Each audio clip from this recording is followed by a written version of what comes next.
자, 철로 역정에서 존 보녀는 이 크리스찬이 천국으로 가는 여정에서 만나는 많은 문제들을 도움을 주기 위해서 해석자를 만나게 하는 그 이야기 속에 해석자를 등장시킵니다. 그래서 어려운 문제가 있을 때에 이 해석자가 크리스찬에게 성경을 말하자면 성경의 말씀들로 하나하나 설명해 주는 거죠. 철로역정은 성경과 달리 이야기식으로 이렇게 잘 만드는 거지 않습니까? 이제 천성을 향해 가는데 해석자가 해석자의 방해로 안내하는데 두 번째 방은 율법과 복음에 관한 내용을 설명하기 위한 겁니다. 두 번째 방에 크리스찬을 이렇게 데려가서 보여줬는데 그 방이 먼지로 가득 쌓여 있는 겁니다. 뭘로 가득 쌓여 있어요? 먼지로. 이 먼지는 죄를 상징하는 것으로 이제 이야기를 쓴 겁니다. 그런데 그 방을 하인이 빗자루를 가지고 먼지를 막 이렇게 쓰는 거예요. 그런데 빗자루로 쓸면 쓸수록 먼지가 막 올라오는 거죠. 쓸기 전에는 그냥 수북히 쌓여만 있었는데 이거 쓸면은 다 없어지겠지 하고 쓰는데 쓰면 쓸수록 계속 먼지가 올라오는 이야기 속에. 그래서 이거 어떻게 해야 되지 하고 있는데 주인이 그 하인에게 물을 뿌려라. 물을 뿌려라. 그래서 물 청소를 하는 거예요. 물로 쫙 뿌리는 거예요. 그랬더니 먼지가 막 자욱하게 올라온 게 아니라 깨끗하게 청소가 되는 거예요. 이거를 이제 비유적으로 설명을 한 겁니다. 빗자루질을 계속 하는 것은 율법을 설명하고자 했던 것이고 물을 뿌리는 것은 예수님의 십자가의 보혈의 은혜를 설명하고자 했다는 거죠. 그래서 우리 마음속에 있는 죄를 인간이 어떤 선행으로 하나하나 없애보려고 이렇게 했는데 성경을 읽으면 읽을수록 하나님을 깊이 깨달으면 깨달을수록 내가 죄인 중에 괴수라는 게 더 드러날 뿐이다 라고 하는 거예요. 할렐루야. 그러니까 결국은 율법으로는 우리의 죄를 다 없앨 수가 없다. 이것이 오늘 성경 말씀을 해석하고자 하는 중요한 내용이었습니다. 자, 우리 기독교 역사를 보면요. 성경에서 마태복음 16장 16절 이하에 베드로를 통해서 하나님께서 예수님을 이렇게 고백하게 합니다. 주는 그리스도시요 살아계신 하나님의 아들이십니다. 할렐루야. 그때 우리 예수님께서 바요나 시몬아 네가 참 복 있다. 네가 네 정신으로 네 지식으로 이런 깨달은 게 아니고 하나님 아버지께서 너에게 그거 알려준 거야. 할렐루야. 내가 그 신앙 고백한 너가 신앙 고백한 그 신앙 고백 위에 내가 내 교회를 주님의 교회를 세우리니 음부의 권세가 이기지 못하리라. 할렐루야. 그러면서 우리가 구원 얻는 유일한 길은 예수님이 하나님이시면서 우리의 죄를 속량하게 오셔서 대속 제물 대신 구주인 것을 믿는 것만이 우리의 죄가 용서되는 유일한 길이다. 할렐루야. 아멘. 바로 그 신앙 고백 위에 교회가 있고 교회는 바로 그 신앙 고백 공동체다. 믿습니까? 그런데 그 신앙 고백이 기독교 역사에서 핍박을 받았던 4세기 정도까지는 그대로 그래도 유지가 됐어요. 오직 예수 이름으로만 구원을 받습니다. 오직 예수님의 십자가의 은혜만 우리의 죄를 맑게 깨끗하게 씻을 수 있습니다. 할렐루야. 그런데 여러분이 잘 아시는 것처럼 콘스탄틴이라고 하는 로마 제국의 형제가 서기 313년에 기독교의 자유를 주고 밀라노 칙령을 통해서 자 이제 숨어서 동굴에서 묘지에서 산골에서 신앙생활 하던 사람들 다 나와서 이제 신앙생활을 됩니다. 밀라노 칙령입니다. 그러니까 로마의 지하 무덤이나 동굴에서 300년 동안 신앙생활하다가 문둥병 걸려 죽고 수많은 사람이 죽어가면서도 오직 예수 이름만 붙잡았는데, 할렐루야. 그런데 이제 신앙의 자유가 되니까 지상으로 올라와서 예배당도 짓고 화려한 이제 예배당 장식도 하고, 그 다음에 사제들의 옷도 그냥 화려해지고, 모든 것들이 눈에 보이기에 화려한 장식물들로 그 예배당이 채워지고 사람들이 입는 것과 모든 치장하는 것이 그렇게 됐어요.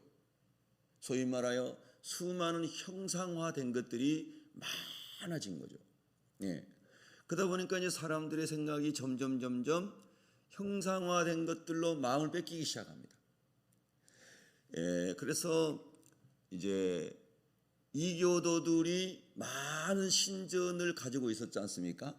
로마의 이교, 이 우상을 섬기는 사람들이, 이야, 로마인들 섬기는 신전을 보니까 어마어마하다.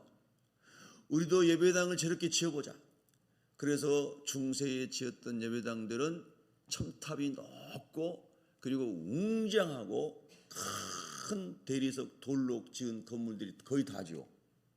그런데 여러분이 지금 유럽에 가보면은 그 시대에 그리고 그 후세에도 지어졌던 그 수많은 예배당들은 다 관람객들이 사진 찍는 곳이지 거기서 성령으로 예배드리는 사람은 거의 없습니다. 할렐루야.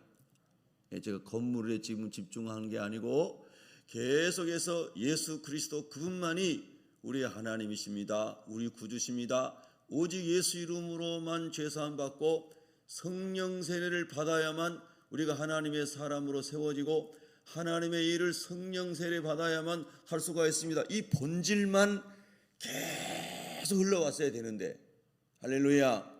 지금도 우리에게 마찬가지고 앞으로 다음 세대에게도 주님 오시는 그날까지 계속 예수 그리스도 그리고 그리스도께서 보내주신 성령 하나님의 말씀 이걸 가지고 끝까지 하늘 도성을 향해 가야 되는데 수많은 잘못된 것이 섞이기 시작했습니다.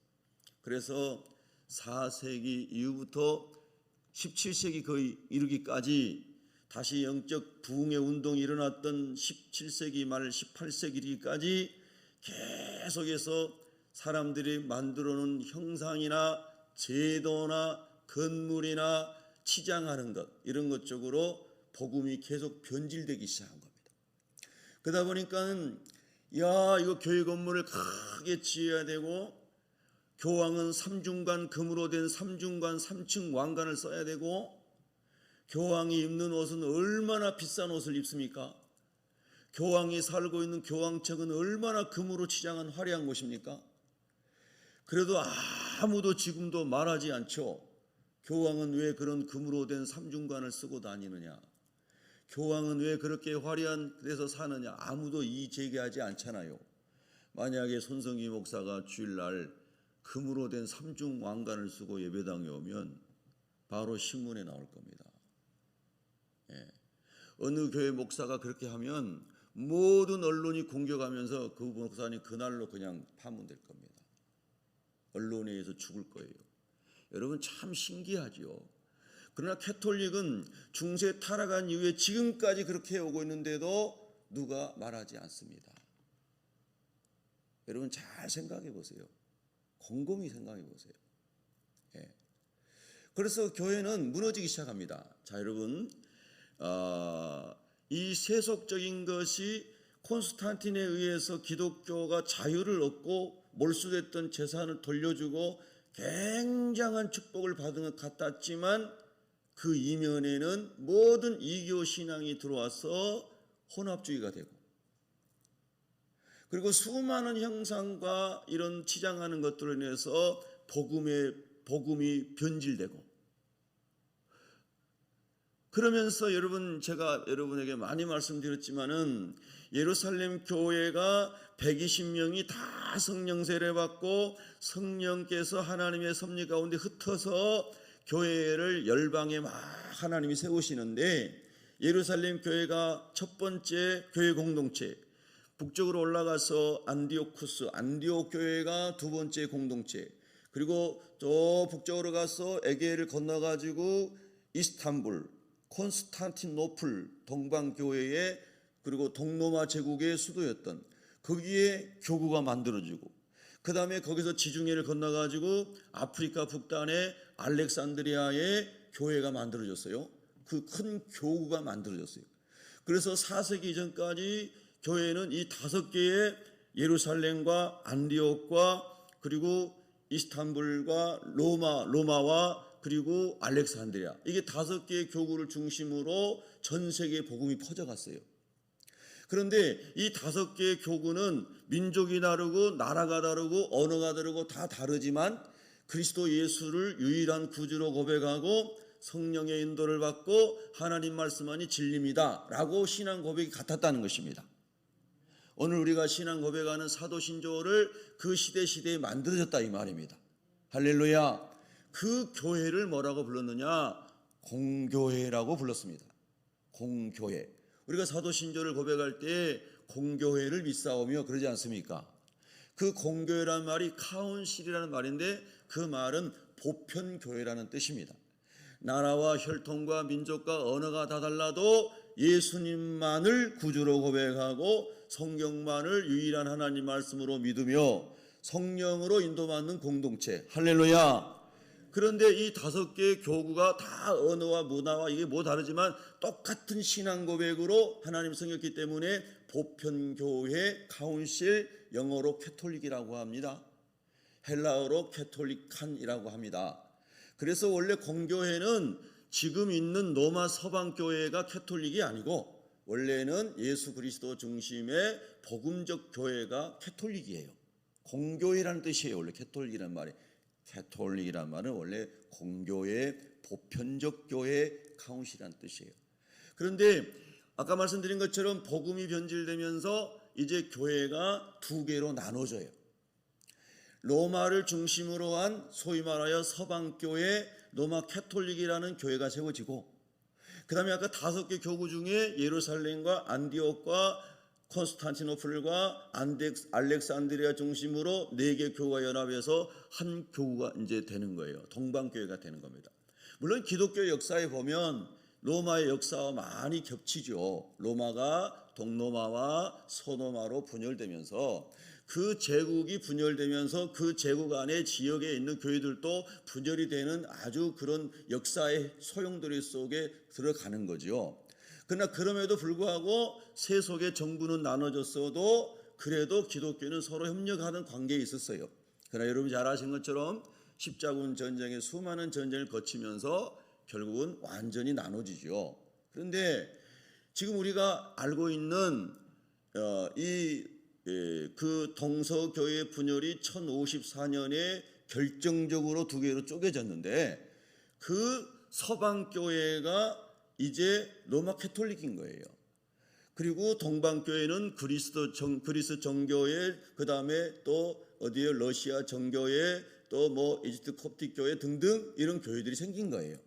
자, 제가 오늘 주제와 조금 좀 다를 수도 있지만 그러나 율법과 복음을 설명하기 위해서 역사적 배경을 좀 설명해 드리는 거예요. 너무 어려운 건 아니죠? 예, 다 아시는 거잖아요. 예. 그래서 서방교회는 로마 캐톨릭 교회, 로마 교구를 통해서 발전해 온 교회. 그런데 참 신기하게도 우리 하나님은 종교개혁자를 1517년 5월 30일 날 마틴 루터를 통해서 종교개혁을 일으킬 때에 서방 로마 캐톨릭 교회 교수고 신부고 사제인 루터가 믿음으로 말미암아 구원을 얻는다는 진리를 발견하게 하셔서, 할렐루야. 그래서 오늘 우리가 예수 믿고 있는 개혁교회, 장로교, 성결교 이런 교회가 나오게 하신 거예요. 아멘.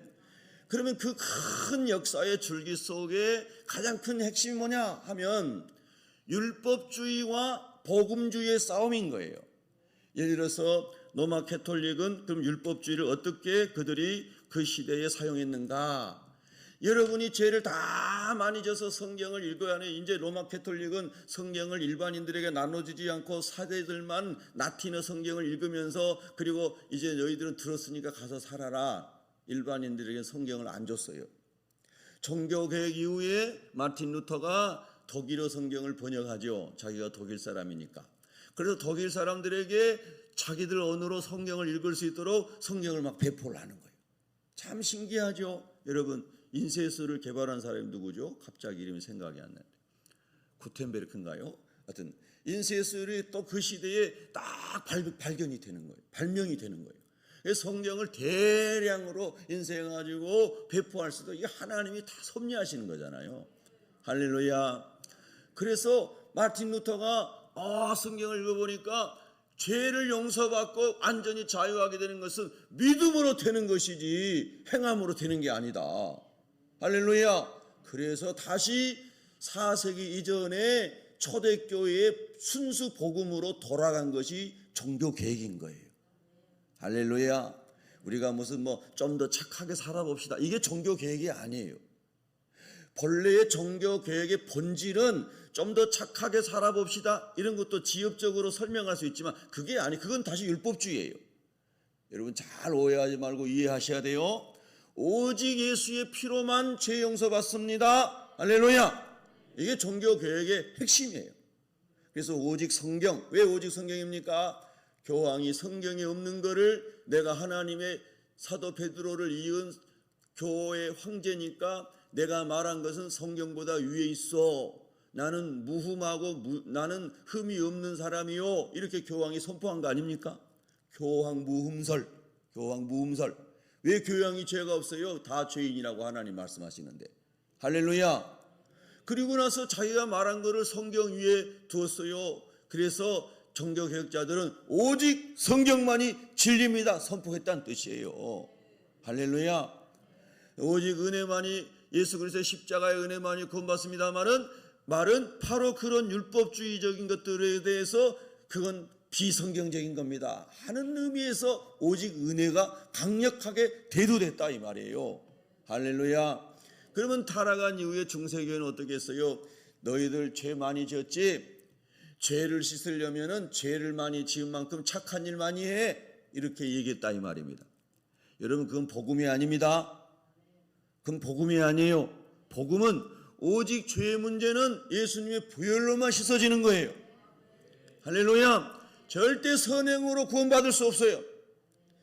여러분 오늘날 교회도 잘못하면 많은 교회들이 그렇게 변질될 수 있는 거예요. 선행으로는 절대 죄를 씻지 못해요.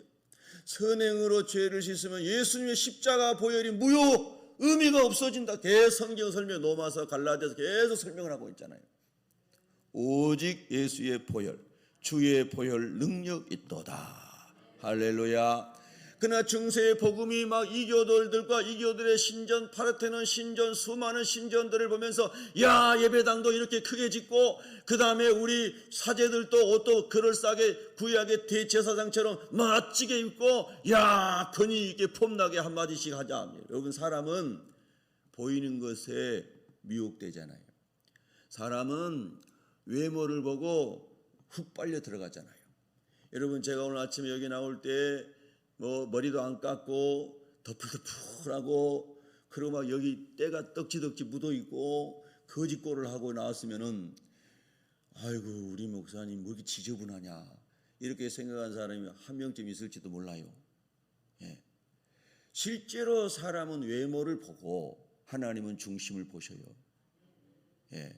여러분 그래서 중세 교회 타락의 가장 큰 이유 중에 하나가 모든 것을 사람 보기에 웅장하고 대단해 보이게 하는 거예요.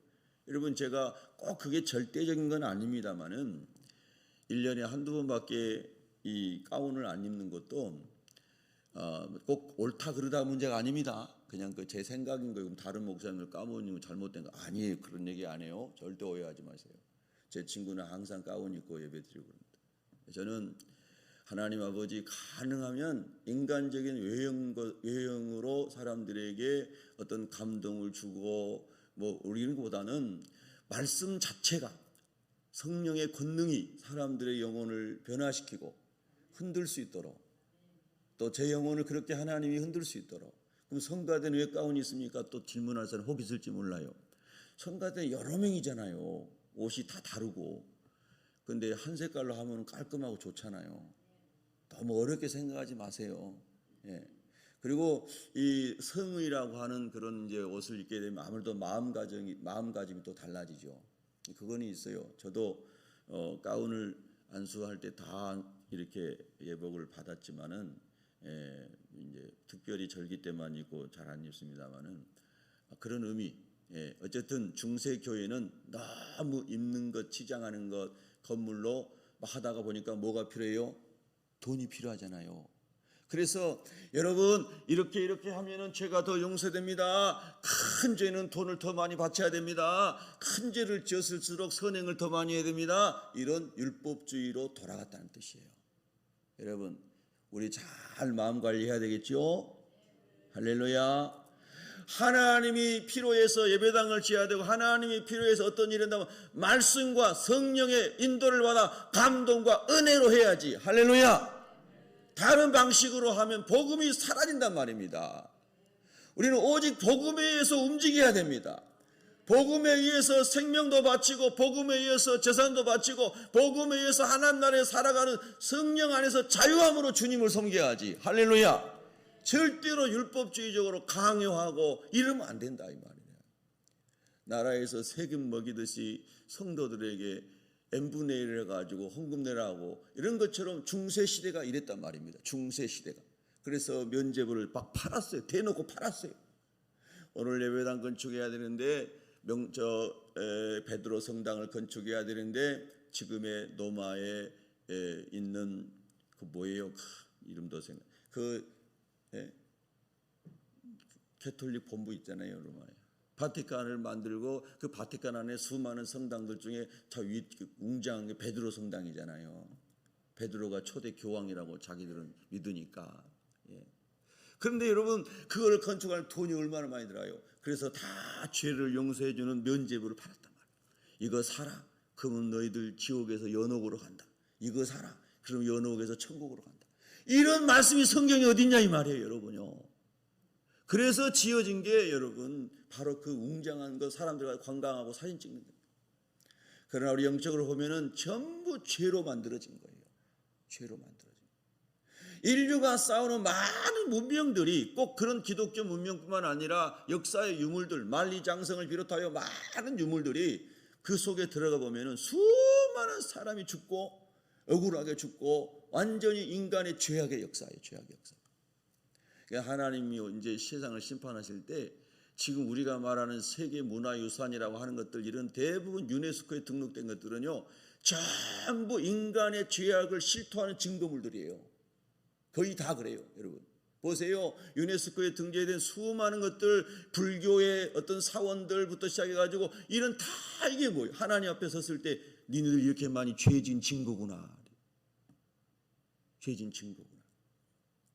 여러분 그래서 오늘 우리가 절대로 하나님 복음 예수의 피 할렐루야 따라합시다. 예수의 피 외에는 절대로 죄 용서받을 길이 없습니다. 그럼 악하게 살아야 됩니까? 이런 질문 절대 하지 마세요. 예수님 만나고 성령으로 인도받고 하나님 안에 있으면 율법이 이루지 못하는 것을 예수 그리스도의 은혜로 말미암아 살아가도록 하나님이 우리를 인도하시죠. 할렐루야. 은혜로 살아가야 돼. 은혜로 살아가야 돼. 은혜의 물결이 저와 여러분을 막 밀고 갈 수 있도록 기도하셔야 되는 거예요. 누가 하라 해서 하는 게 아니고 모르는 사람에게는 가르쳐주고 지도는 할 수 있지만은 막 강제로 윽박지르고 이래서 하는 게 아니고 하나님의 은혜가 십자가의 은혜가 내게 막 너무 체험이 되고 기쁘고 어쩔 줄을 모르고 막 주님의 십자가를 생각하면 잠이 안 오고 구원받은 걸 생각하면 너무나 감사하고 할렐루야. 그래서 막 주님의 전에 나가고 싶고 주님 일하고 싶고 이런 사람이 복 있는 사람인 거예요. 어제 제가 참 바빴거든요. 어제 천안에 갔다가 또 어디 갔다가 운전도 많이 하고 이 교단 그 모임으로 일로 원내 회장이니까 마지막 이제 한 달 남았는데 열심히 마무리 잘해야 되겠다. 그런데 막 힘들어가지고 교회 왔는데 또 우리 친구 목사님이 전화 왔어요. 서울에 있는 어느 교회 집회 왔는데 차 한잔 하자고. 그래서 셋이 친구가 만났는데 그 친구 한 명이 전라북도 군산의 어느 시골 쪽에서 목회하다가 지금 다른 데서 목회하는데 그런 이야기를 하는 거예요. 그 시골 조그만 농사짓는 교회인데 그 교회 권사님들은 그 교회는 굉장히 기가 막힌 전통이 있다는 거예요. 어째 들려드려요? 목사님 부담스러운 얘기할 것 같은데 하지 마세요. 그러면 그 교회 권사님 되는 조건 중에 하나가 교회를 하루에 3번 오는 거래요. 새벽 기도 오고 점심때 와서 기도하고 저녁에 와서 기도하고. 옛날 시골교회 얘기하여 농경사회죠. 거기 지금도 농사 짓는 곳이니까요.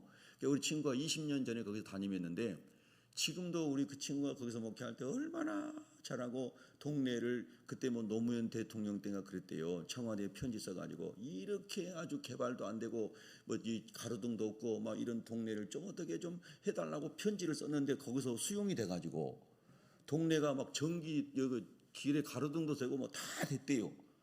그런데 우리 친구 목사님이 서울로 간다니까 동네 사람들이 예수 안 믿는 사람이 다 와가지고 왜 목사님 우리 동네 떠나냐고 막 이제 그래. 지금도 쌀을 보내온대요. 그 교회에서. 그 교회 떠난 지 20년 됐는데. 여러분 무슨 얘기가 될까요? 선행. 하나님 안에서 우리가 은혜가 있고 자원함이 있으면 막 자동으로 된다. 근데 그 교회 성도님들이 권사님들이 그게 전통이 돼갖고 권사님들은 하루에 3번씩 교회 나와서 기도한다는 거예요. 이제 우리는 도시 사회고 직장 다니고 그러니까 조금 차이가 있을 수 있지만은 그래도 여러분은 정오에 권사님들 정오에 기도 시간 있잖아요. 할렐루야. 그때 1초라도 하나님 바라보고 새벽에 바라보고 못난 저를 위해서도 기도해주고 할렐루야. 성도를 위해서도 기도해주고 그렇게 하루에 3번씩만이라도 10초만이라도 하나님 기도하게 해주세요 하면 10초가 1분 되는 겁니다. 1분이 10분 되고요. 할렐루야. 그래서 여러분과 제가 기도로 은혜로 살아가야 되는데요. 절대로 하나님 율법주의로 돌아가지 않게 하여 주시옵소서. 자, 율법의 놀라운 기능은 죄를 깨닫게 하는 거예요. 죄를 죄로 깨닫게 하는 거. 율법이 오기 전에는 하나님의 말씀을 우리가 받기 전에는 술 취하고 음란하고 방탕하고 악한 일을 했어도 죄를 죄로 여기지 아니하였다. 그 한 말부터 조선시대부터 고려시대부터 내려왔던 우리나라 사람들 야 돈 벌면 뭐하냐 첩 10명 두고 그리고 술 많이 마시고 떵떵거리고 살면은 성공한 거야. 이런 잘못된 사관으로 쭉 살아오면서 흐르고 있는 사람들. 그래서 예수 믿고 교회 다니면서도 성공하고 돈 벌면은 몰래 첩두고 사는 사람들. 이런 사람들이 지금도 교회들 우리 교회 말고 한국 교회, 세계 교회 많이 있을 거라. 많이 있어요 실제로요. 저는 그런 사람 만나본 적도 있고요. 목사님 어느 교회 집사인데 감리교회 집사님인데 그 얘기하더라고요. 꼭 감리교회라 얘기해서 죄송해요. 감리교회만 그러겠어요. 아니 돈 벌어가지고 성공했는데 남자가 성공했는데 하늘 들고 살면 어때요? 얼마나 성경을 알지 못하면 그런 말 합니까? 예. 그런데 여러분 그런 사람이 말씀이 자꾸 들어오면 어이구 큰일 났구나 내가 무지하게 엄청나게 큰 죄를 지었구나 할렐루야 하는 말씀은 죄를 계속 깨닫게 합니다. 내가 죄인이구나. 여러분과 저도 성경을 읽으면 읽을수록 주님 제가 죄인입니다. 주님 제가 죄인입니다. 저를 불쌍히 여겨주세요. 이렇게 기도할 수 있기를 주의 이름으로 축복합니다. 그것이 참 중요합니다. 그래서 이사야 선지자 같은 사람 이사야 6장 5절에 그때 내가 말하되 화로다 나를 망하게 되었도다. 나는 입술이 부정한 사람이요 나는 입술이 부정한 백성 중에 거주하면서 만군의 여호와이신 왕을 배웠음이라 하였더라. 이사야가 거룩한 선지자 중에 한 사람이었는데 하나님의 임재와 영광을 경험하니까 자기에게 보이는 것은 죄밖에 안 보이는 거예요. 여러분 그런 하나님 만날 수 있기를 바랍니다. 그 거룩하신 하나님 만날 수 있기를 바랍니다. 나보다 더 못난 죄인, 더 악한 죄인, 더 음란한 죄인 만나면 나는 저 사람에 비하면 깨끗하지. 난 도덕군자야. 하나님의 임재가 임하면 나는 말할 수 없는 죄인이라는 걸 깨닫고 눈물을 흘리고 회개하게 된다 이 말이에요. 상대적으로 남하고 비교하고 자기에 빠지지 말고 하나님의 영광, 하나님의 임재 속에 들어가 주님 앞에 서는 그날까지 늘 예수 이름으로 회개하고 그리스도의 완전에 이르는 은혜로 살게 하여 주시옵소서. 그런 사람이 율법주의자가 안 되고 은혜주의자가 되는 거예요. 여러분 은혜주의자가 되기를 바랍니다. 저는 정말 할 수만 있으면 지적 안 하려고 그러거든요. 가정에서든 어디서든 제가 가는 곳마다 저는 이건 이렇게 했으면 좋겠다는 보여도 그냥 쉽게 얘기 안 합니다. 그냥 기도하고 지켜보고 한 2년 3년 기다려줘 보고 그래도 꼭 얘기하고 싶으면 어떻게 하면 더 지혜롭게 말할 수 있을까 연구를 많이 합니다. 예전에 우리 교회 부목사님 뭐 여러분 왔다 가셨는데 우리 아내가 그러더라고요. 우리 아내 직장 생활했잖아요. 제가 부교육자들한테도 이것 좀 이렇게 했으면 좋겠는데 하는 생각이 들면은 제가 사장님께 보고하듯이 부교육자들의 문자를 보냅니다. 그래서 우리 아내가 우스갯소리죠. 누가 담임 목사인지 모르겠다고.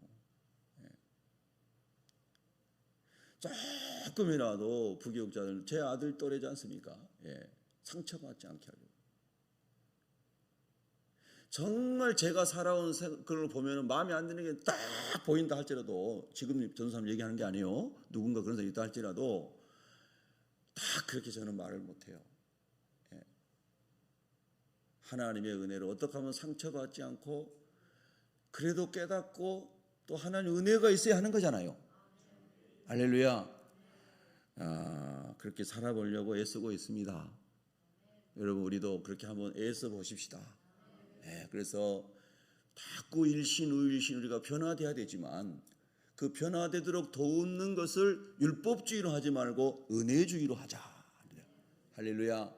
주님의 사랑을 더 많이 얘기해주고 주님을 위해 살다가 많은 순교자들을 이야기해주고 많이 주님을 사랑하고 죽도록 충성했던 사람들의 이야기를 우리가 나누면서 마음에 감동이 와가지고 스스로 깨닫고 우리도 이렇게 살아야 되구나 주님을 위해서. 할렐루야.